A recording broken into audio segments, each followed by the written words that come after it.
Chapter 16 The Singing Tree. Gram was released from the hospital the next morning, mainly because she was so ornery. Gramps wanted her to stay another day. He asked the doctor, "Don't you think she's breathing funny?" The doctor said he didn't think that was from the snake bite. He thought it was the heat. "Don't you think she looks a mite pale?" Gramps said. The doctor said she'd had a shock and was bound to be a little pale. Gramp climbed out of bed. "I'm not invisible, you know. You don't have to talk as if I'm not here." Her breathing was rapid and raspy. She said, "Where's my underwear?" Gramps and the doctor looked at her as she took 2 steps and stopped. You can tell her snakebite leg was bothering her. "Salamanca, would you mind fishing in my suitcase for some clean underwear?" "I guess this cantankerous woman is getting out of here," Gramps said. I think fear had made us all a little cantankerous. I had spent the night in the waiting room, trying to sleep on a ratty old vinyl sofa. Gramps offered to get me a motel room, but I was desperately afraid to leave Gram. I had this feeling that if I left the hospital, I would never see Gram again. The boy we had met at the river curled up in an armchair, but I don't think he slept either. Once he used the telephone. I heard him say, "Yeah, I'll be home in the morning. I'm with some friends."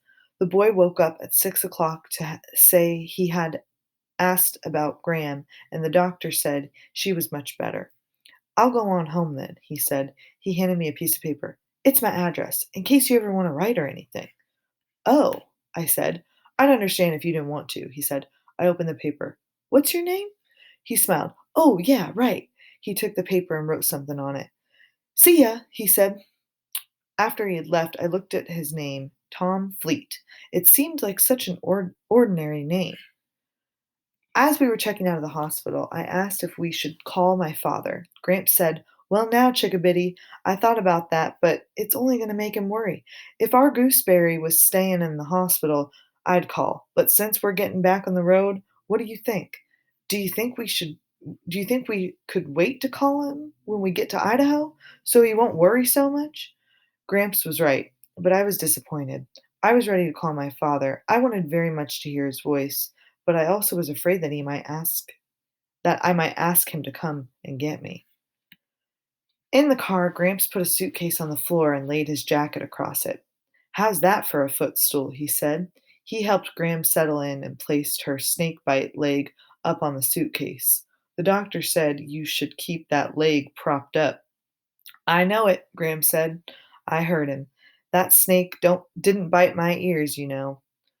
I heard the warbling of a bird, and it was such a familiar warble that I stopped and listened for its source. Bordering the parking lot was a rim of poplars. It surprised me that the poplars grew here. They did not seem the sort of trees that should grow in South Dakota. The sound was coming from somewhere in the top of one of those trees, and I thought instantly of the singing tree in Bybanks. Next to my favorite sugar maple tree beside the barn is a tall aspen. It is out of place there. All the other aspen on the farm grow near the river in the groves. When I was younger, I heard the most beautiful bird song coming from the top of the tree. It was not a call, it was not a true bird song. With the trills and warbles up and down the scale it went in a delicate melody. I stood beneath that tree for the longest time, hoping to catch sight of the bird who was singing such a song. I saw no bird, only leaves waving in the breeze. The longer I stared up at the leaves, the more it seemed that it was the tree itself that was singing. Every time I passed that tree, I listened. Sometimes it sang, sometimes it did not. But from then on, I always called it the singing tree. The morning after my father learned that my mother was not coming back, he left for Lewiston, Idaho. Gram and Gramps came to stay with me. I had pleaded to go along, but my father said I could not go.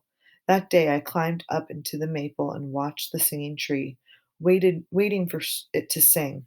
I stayed there all day, and on into the early evening it did not sing.